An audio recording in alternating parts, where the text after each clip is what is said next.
Hi, Sir David the Bard, coming to you out of Kangaroo City down here in Australia.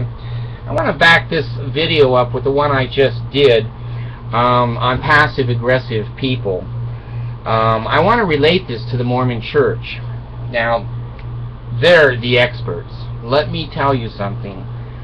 Passive-aggressive behavior was invented by the Mormon Church. Here's how some of this stuff works. You have very passive approaches. They put their hand around your shoulder. They hug you. They give out warm fuzzies. And they'll say, well, Sister Smith, could you come in my office and let me chat? I love that word, chat with me. Totally gentle and passive. So she goes in and she sits down, and the bishop will say to her, I think I got a baby coming up. See, I've got lights everywhere. I know when that staircase is full. I know when... Okay, there. What'd I say? Oh, thank you, angel baby. I love you. I told you. I know these kids. Anyway, she sits down, and he'll say, in a passive voice, Mrs. Smith, we'd like to give you the opportunity. See, it's an opportunity to speak in sacrament meeting next week. About 20-minute talk on sacrifice.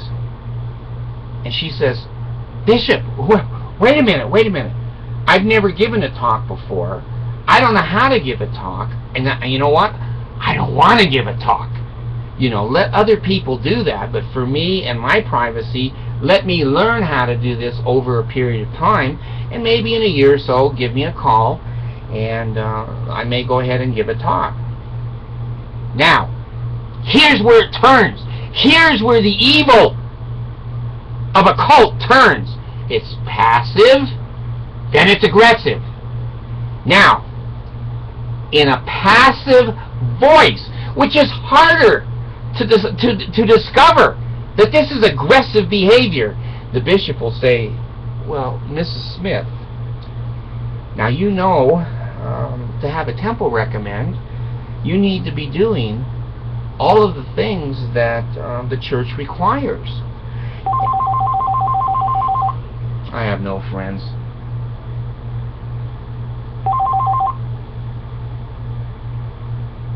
Anyway, I'm glad. So here comes the aggression in a passive way. Usually you can spot passive-aggressive behavior because it's like Jekyll and Hyde. Jekyll and Hyde. So if the bishop stood up and started pounding on the table and said, you got to do what the Lord wants, that's aggressive. But he gets very soft and he starts speaking in a whisper. Now, Mrs. Smith, you've never given a talk in this ward, and that is a responsibility that we all have. And when I was a younger person, I was afraid to give a talk. And you're going to come in here and you're going to ask me for a temple recommend because your daughter's getting married next month. I'm not going to be able to do the signing on your temple recommend because you're not obeying the rules of the church. I'm the bishop, and you're to honor and respect me, and I'm requesting that you give a talk. Are you still refusing? That's a cult. That's a cult. What choice does she have? They're not going to let her see her daughter get married. She can't go to the temple with the daughter. Everybody in the ward is going to think she's been screwing around. There you got it. There's the evil of the Mormon Church. They're passive, aggressive, but their aggression is also passive. Okay, let me give you another example. I'm just making these up. Like I make everything up. The Mormons say, you made up everything. Let's say that your daughter is sick, and you call your husband, and he brings in a couple of the priesthood members, and they're going to anoint and heal her with the power of the priesthood. So they come in and they put the oil on her, and you know, I did those things to dedicate this oil when we had new oil and all that stuff. And they bless her to be healthy. Now, the next day, the kid dies. The kid dies. Now, the father goes into the bishop, and in the quiet of his sorrow and grieving, he says to the bishop, you know, we blessed her to live, and she died. Now, the bishop, see, my lights are on again. Here comes the baby. What? A what? A sleepover at Carly's house. A sleepover at Carly's? Yeah. Starting when? Starting when? Starting when? Are they coming to get you? In 2 hours. Are they coming to get you? Are you coming to get me? Yeah. Okay. And then I will pick you up again at 1 o'clock tomorrow. Okay. Hey. Get nice clothes. I'm on the air here. Okay, shut my door. Bye. Bye. Thank you. You're welcome. Oh yeah. So the bishop says, well, Brother Smith, the Lord's way is not our way.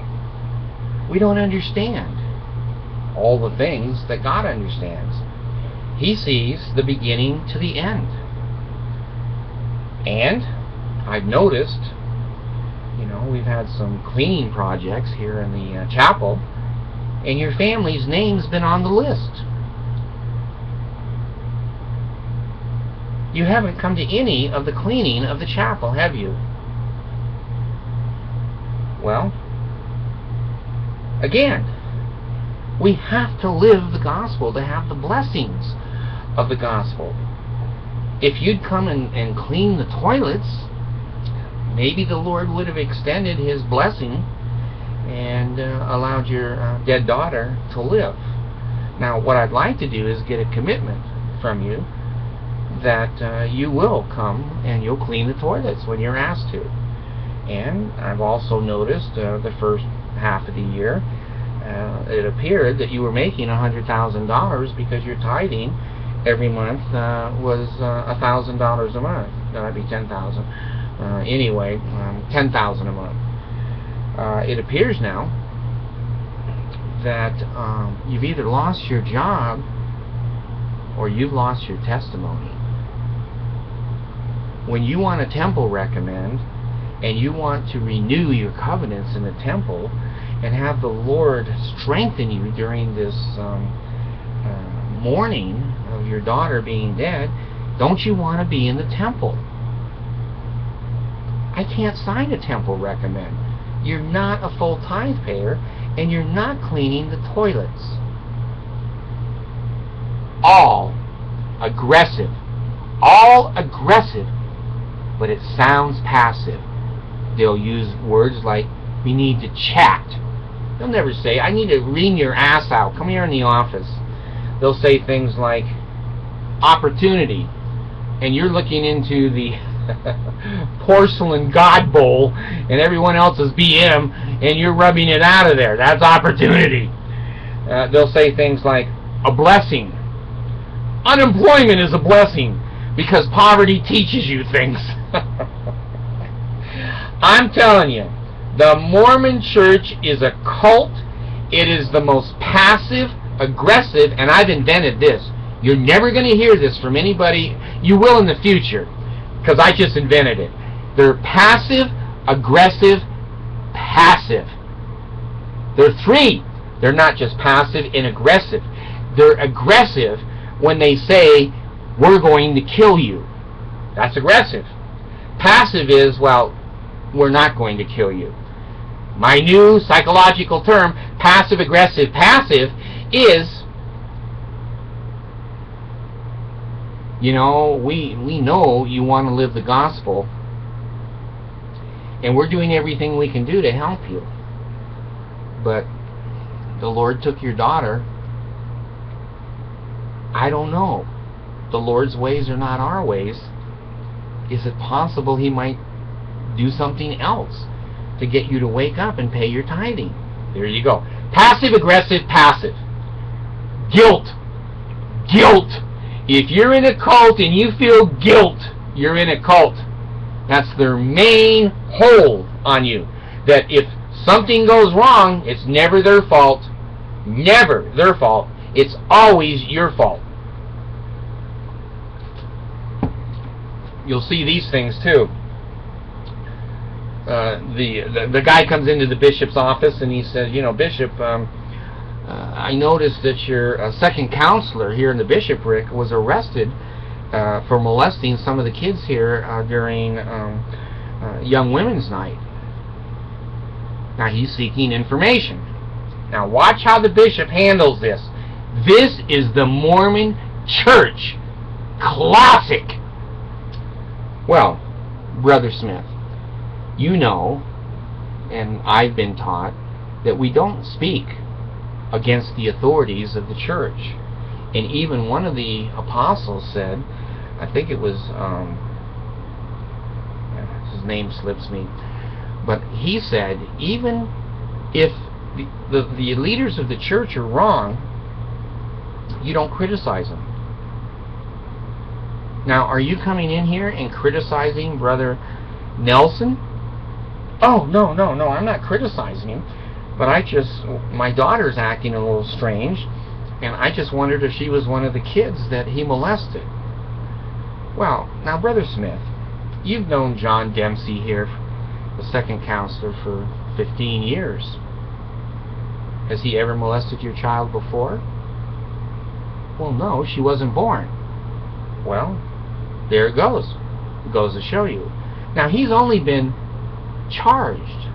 He hasn't been convicted of the child molestation. Yeah, but Bishop, you know, when the police came in the room, he had his penis in the 13-year-old. Has he been convicted? Well, no. Well, then who are you and I to judge whether, you know, he was actually molesting children or not? Well, you got a point there. And you know, Brother Smith, you've got to understand, the church is perfect, but the members aren't. And sometimes even leaders can stray from the iron rod. Well, Bishop, it appeared that, you know, he had the iron rod in the 13-year-old. Well, sometimes things that we see are not true. Other people, like me, I was in the room. I didn't see anything. I had a different perspective. And like right now, we're speaking, I have a different perspective than you do. I suggest you go home and you wear your garments, you pay your tithing, you live the gospel, and you do all the things that you need to do. Don't worry about Elder Nelson screwing your daughter. In the huge theme of the world, that's really not that important, is it? Is it? Is it? Well, no, I guess it's not that important. There you go, folks. You want to join the Mormon Church? You want to be in the Mormon Church? Be my guest. You're on the Titanic. You're on the Titanic. And you're going to find you're guilty for everything. And you're going to find anything that makes sense. The Mormons go, no, that doesn't make sense. You didn't see her being humped by Brother Nelson. You thought you saw her, but many times things don't appear as they are. There you are. There's the Mormon Church par excellence. I've seen it. I've seen it. And you go back on 1,000 of my videos and you'll see it too. So, cult is a cult is a cult. And I'm now famous. Passive, aggressive, passive. The Mormons designed it. They have manufactured it. They have researched and developed, and they are good. They are good. If you're poor, if you're hungry, if you're stupid, if you're uneducated, if you can't meet their standards, you're dog shit, and you feel like dog shit with 2 little legs on it, and you feel guilty through your whole life. And they've got control of your body, your money, your mind, and your life.